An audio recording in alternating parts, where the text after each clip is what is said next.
안녕하세요. 정승태 교수입니다. 한 주간 잘 보내셨는지 모르겠습니다. 오늘 8번째 논문 작성법 강의 시간이 되겠습니다.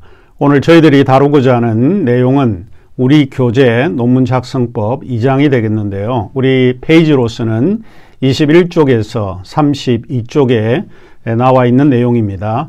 우리가 함께 얼마 되지 않는 이 페이지를 강독하도록 그렇게 하겠습니다.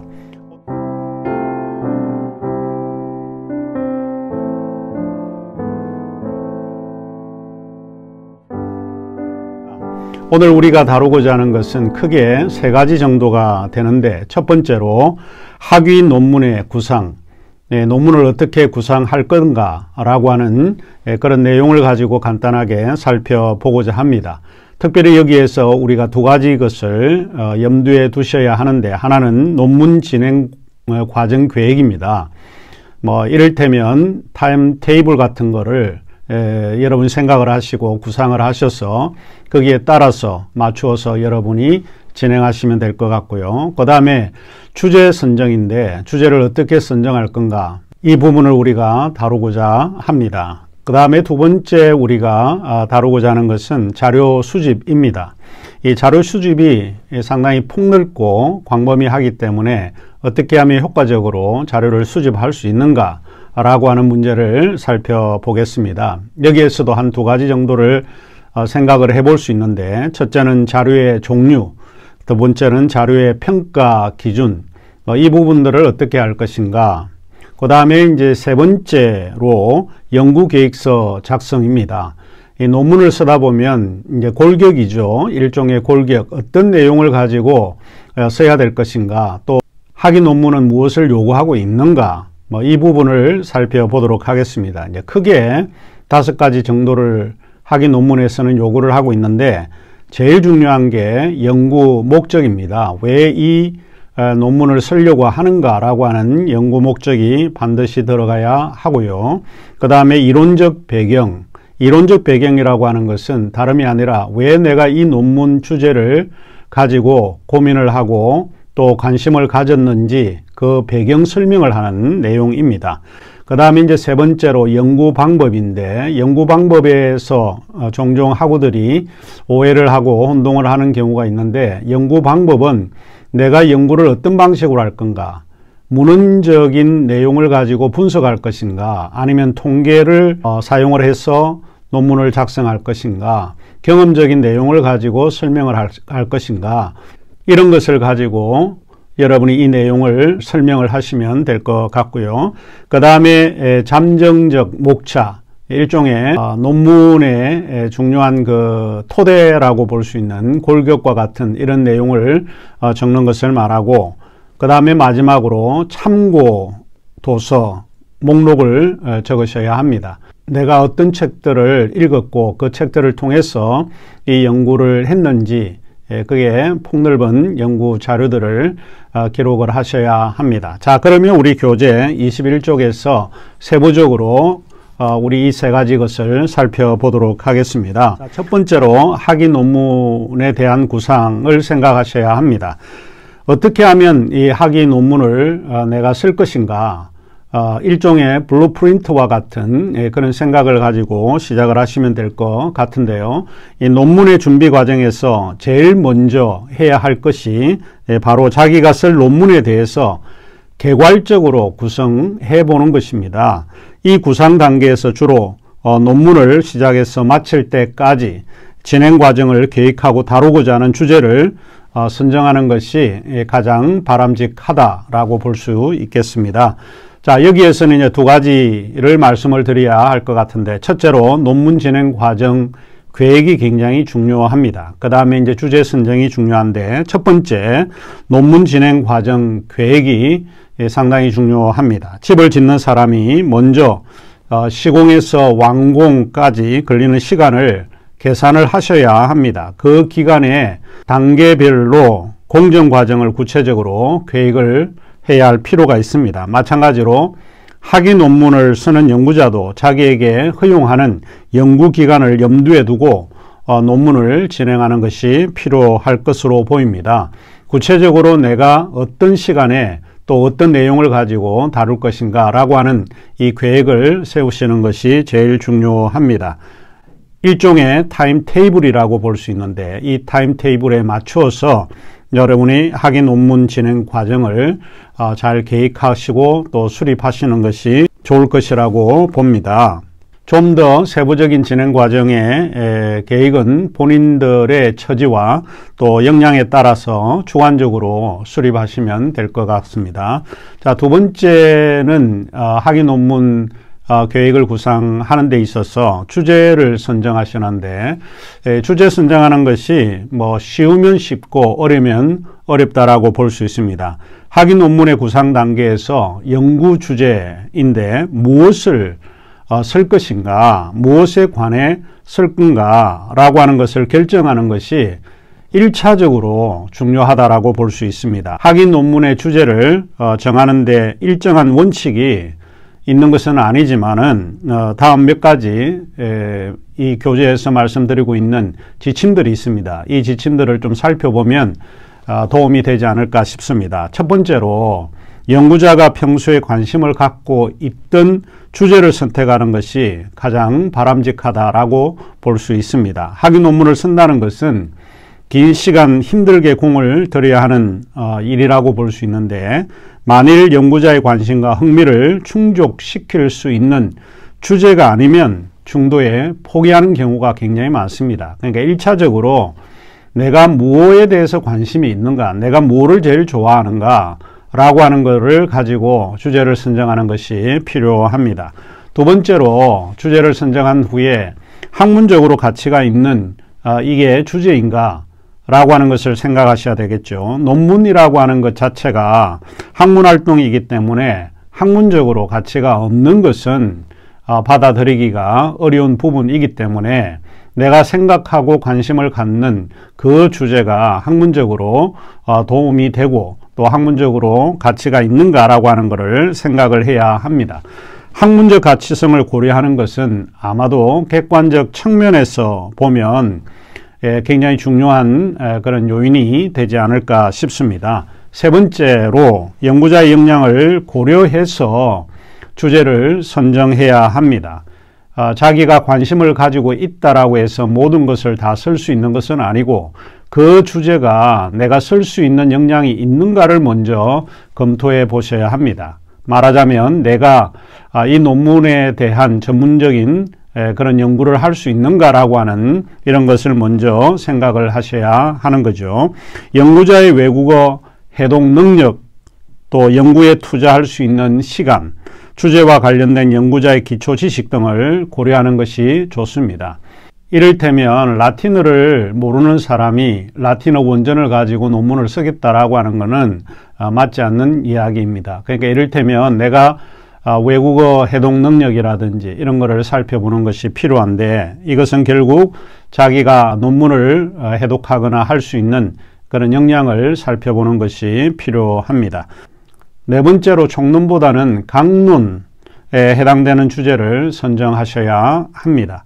총론에 해당 주제를 선정하실 경우에는 논문의 분량은 상당히 많아지지만은 내용은 일반적인 견해를 기술하거나 나열하는 것으로 되고 있기 때문에 옳지 않은 방법입니다. 대부분 총론을 쓰는 사람들의 글을 보게 되면 요약 정도가 대부분입니다. 그러나 그런 것은 논문으로 보기에는 조금 어렵기 때문에 총론보다는 강론에 해당되는 좀 세부적이고 구체적인 그런 주제를 선정하는 것이 필요합니다.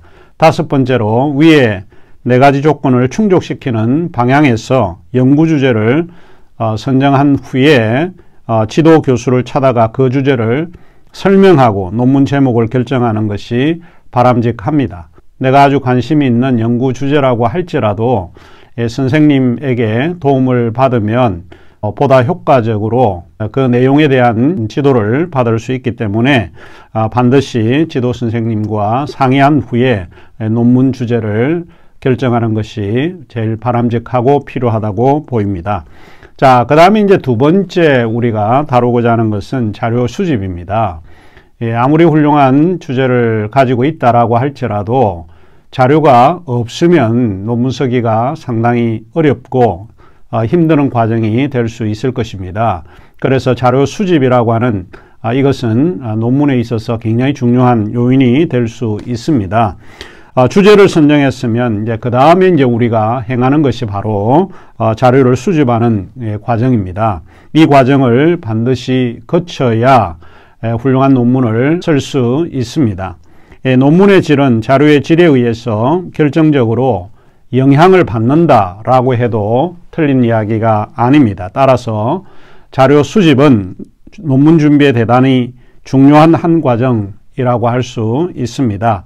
그러면 자료 수집에서 우리가 생각을 해볼 수 있는 것은 한 두 가지인데, 하나는 자료의 종류가 있고 또 하나는 자료의 평가 기준이 있습니다. 이 두 가지를 좀 고려하시면 되는데, 먼저 자료의 종류입니다. 연구자는 연구의 목적을 달성하기 위해서 필요한 자료들을 수집해야 합니다. 여기서 자료라고 할 때 이것은 연구에 사용되는 모든 종류의 정보를 이야기를 하고 있습니다. 연구자가 필요로 하는 자료는 그것을 획득하고 수집하는 방법 또는 성격에 따라서 크게 1차 자료와 2차 자료로 구분할 수 있습니다. 1차 자료는 두 가지 관점에서 설명을 할 수 있습니다. 하나는 사변적 연구 방법에서 1차 자료는 연구자가 연구하고자 하는 그 원저자의 저서라든지 원고라든지 일기라든지 서신 등과 같은 그런 내용들을 해석하거나 편집이 거의 없는 기본 자료를 이야기를 하고 있습니다. 말하자면 다른 언어로 번역된 원저자의 글은 엄밀하게 분류할 경우에 1차 자료가 아닙니다. 일반적으로 1차 자료에 포함시키기도 하지만은 보다 번역본을 보는 것보다는 원어로 된 그 내용을 분석하고 읽어나가는 것이 필요합니다. 둘째로 실정적 방법에서 1차 자료는 연구자가 현재 수행 중인 연구 목적을 달성하기 위해서 직접 수집하거나 작성한 자료를 의미합니다. 실정적 연구 방법에서 1차 자료는 2차 자료에 비해서 수집하는데 상당한 비용과 또 인력과 시간이 많이 소요된다라고 하는 것을 기억하시면 될 것 같은데, 그러므로 1차 자료를 수집하기 전에 연구 목적에 적합한 2차 자료의 존재 혹은 사용 가능성을 확인할 필요가 있고, 그리고 연구 목적에 부합되는 2차 자료가 없는 것에 한해서 1차 자료를 수집하는 것도 효과적이라고 할 수 있습니다. 그리고 우리 교재에서 24쪽에 나와 있는데, 실정적 연구에서 1차 자료를 수집하는 방법을 크게 두 가지로 좀 분류를 하고 있는데, 하나는 의사소통에 의한 방법과 관찰에 의한 방법으로 나누고 있습니다. 의사소통에 의한 방법은 설문지 같은 거 있잖아요. 설문지를 이용을 해서 자료를 얻거나 직접 응답자에게 질문해서 자료를 얻는 방법을 이야기를 하고 있습니다. 반면에 관찰에 의한 방법은 사람이나 사물, 사건 등의 행동 중 조사 목적에 필요한 것을 관찰하고 기록하여서 분석하는 방법이 되겠습니다. 자, 그 다음에 우리가 2차 자료를 생각을 해보게 되는데, 2차 자료는 일종의 해석한 부분들을 이야기를 해볼 수 있습니다. 사변적 연구에서 2차 자료는 1차 자료에 대한 분석이나 해석이 가해진 자료를 의미합니다. 이때 연구 성격에 따라서 동일한 자료라고 해도 1차 자료 혹은 2차 자료로 달리 분류될 수 있습니다. 그 다음에 이제 우리가 두 번째 내용을 살펴보게 되는데, 두 번째 내용은 자료의 평가 기준입니다. 자, 기억을 하시면 자료의 종류는 1차 자료와 2차 자료가 있다라고 하는 것을 기억을 해 주시면 되고, 그 다음에 이제 우리가 이 자료의 평가 기준도 생각을 하셔야 합니다. 연구자가 연구의 목적에 필요한 자료를 수집하게 될 때에 사용될 수 있는 다양한 평가 기준 가운데서 우리가 몇 가지 살펴보아야 될 것인데, 가장 중요한 게 자료의 정확성입니다. 우리가 쓰려고 하는 논문의 주제에서 자료를 인용하게 되는데, 이 자료를 인용하게 될 때 이 자료 자체가 정확지 않으면 학문적 가치가 떨어지게 되는 것입니다. 말하자면 논문을 구성하다 보면 자료 출처가 상당히 불분명하고 누가 인용한 것을 다시 인용하는 경우들이 있는데 이런 것은 다시 확인을 할 필요가 있습니다. 그래서 자료의 정확성이 상당히 중요하다라고 말씀을 드릴 수 있습니다. 두 번째로 자료의 현재성입니다. 1차 자료의 경우에는 발간 연대가 그 자료의 질을 결정하는 데 큰 영향을 미치지는 않습니다. 그러나 2차 자료의 경우에는 영향을 미치고 있다라고 하는 것을 기억하시면 좋을 것 같습니다. 학문의 진보를 만일 우리가 염두에 둔다라고 하면 최신의 2차 자료가 오래전의 자료에 비해 질적 권위가 더 높다라고 하는 것을 이해할 수 있습니다. 따라서 2차 자료를 사용할 때는 최근에 발표된 자료를 우선적으로 수집하는 것이 필요합니다. 2차 자료가 일정한 시간 간격을 가지고 수시로 갱신되었는지 그 여부도 확인할 필요가 있습니다. 세 번째로 자료의 구성입니다. 실정적 연구 방법에서는 자료의 구성과 관련되어 있는데 원 연구자가 측정 단위를 어떻게 사용하고 있고 측정 변수의 개념을 어떻게 정의하고 있는지 그리고 2차 자료에 사용된 범주를 어떻게 구분하고 있는지를 주의 깊게 살펴보아야 합니다. 네 번째로 자료의 신뢰성입니다.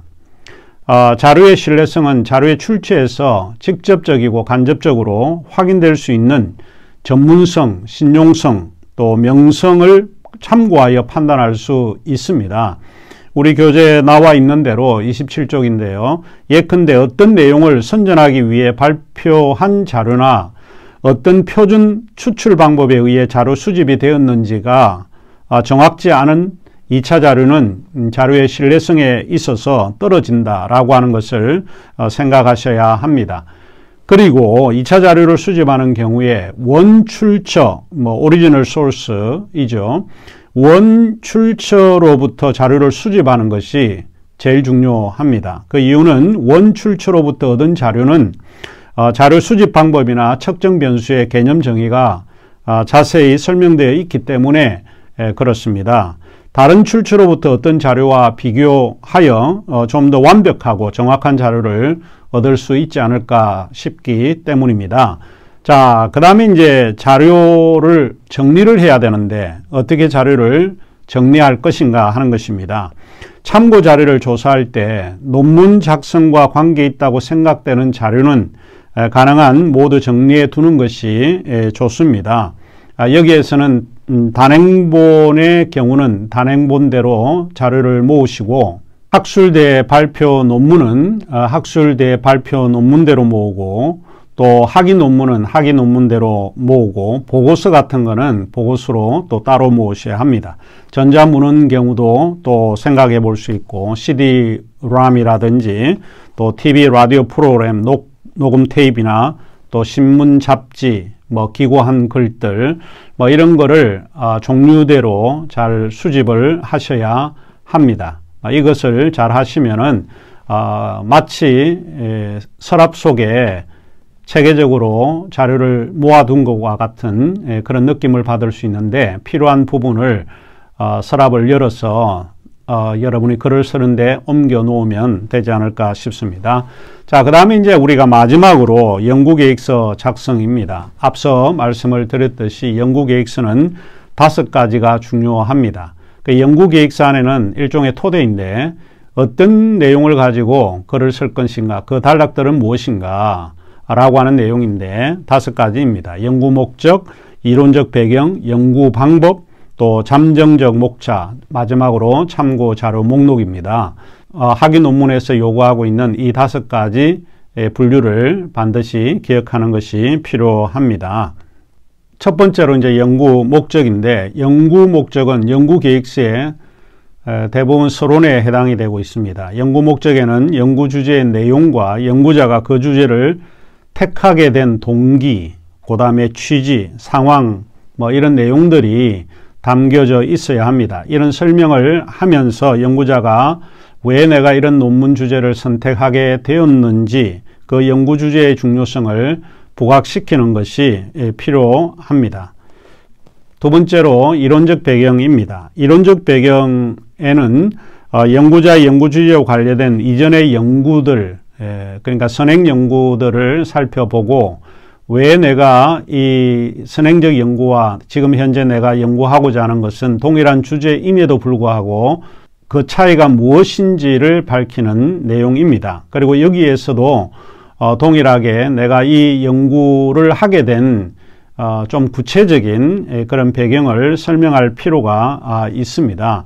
특별히 이제 31쪽에 보면 이론적 배경에서 우리가 다뤄야 될 것을 이 책에서 이야기를 하고 있는데 한 5가지입니다. 첫째는 선행 연구 업적을 살펴봄으로써 연구 주제와 관련하여 직면하게 되는 난제들, 이런 것들을 어떻게 다룰 수 있는지를 여러분이 언급할 필요가 있고, 두 번째는 연구자가 찾기 어려운 자료의 출처를 발견할 수 있습니다. 또 셋째로 연구자의 연구 주제를 역사적이고 종합적인 관점에서 조명해 볼 수 있고요. 그 다음에 네 번째로 연구자가 생각하지 못했던 새로운 아이디어나 접근 방법 등을 여러분이 언급할 수 있습니다. 다섯 번째로 이전의 연구 성과들과 비교해 볼 필요가 있는데 이런 비교함으로써 연구자의 연구 성과를 평가하는 데 도움이 될 수 있습니다. 이런 내용들을 이론적 배경에서 언급을 하시면 좋을 것 같고요. 마지막으로 세 번째로 이제 연구 방법인데, 연구 방법에서는 연구자가 선택한 연구 주제를 어떻게 수행할 것인가에 관하여 여러분이 서술할 필요가 있습니다. 연구 주제의 성격에 따라서 연구 방법이 달라지는데 한 몇 가지 말씀을 드리자면, 주로 문헌 연구에 관한 다양한 접근 방법으로 여러분이 설명할 수 있고, 두 번째로는 경험적 혹은 실증적 연구로 여러분이 연구 대상을 삼을 수도 있습니다. 자료 수집이나 분석 방법, 처리 방법, 그리고 절차 등에 대한 이런 설명을 할 필요가 있고요.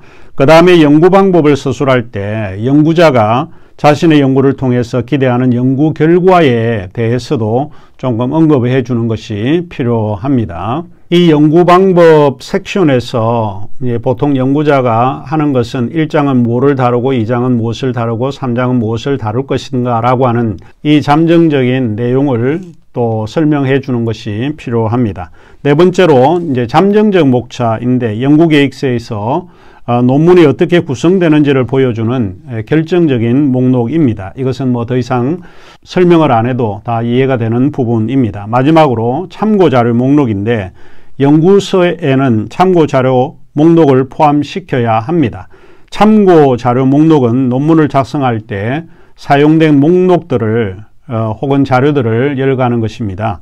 여기에는 문자 형태로 된 그런 자료뿐만 아니고 시각적인 자료라든지 면담이라든지 강의라든지 또 컴퓨터 내에 있는 온라인 서비스를 제공받는다든지 모든 내용들을 이 목록에 기술하셔야 합니다. 그리고 한 가지 기억을 해야 될 것은, 오래전에는 바로 이 참고자료 목록을 이야기할 때 참고 문헌이라고 하는 거로 이제 글을 썼는데, 최근에는 참고 문헌이라고 하는 말 대신에 참고 자료라고 하는 말로 사용한다라고 하는 것을 기억하시면 될 것 같습니다. 자, 그러면 오늘 이 8번째 강의는 여기서 마치고 9번째 강의에서 다시 뵙도록 하겠습니다.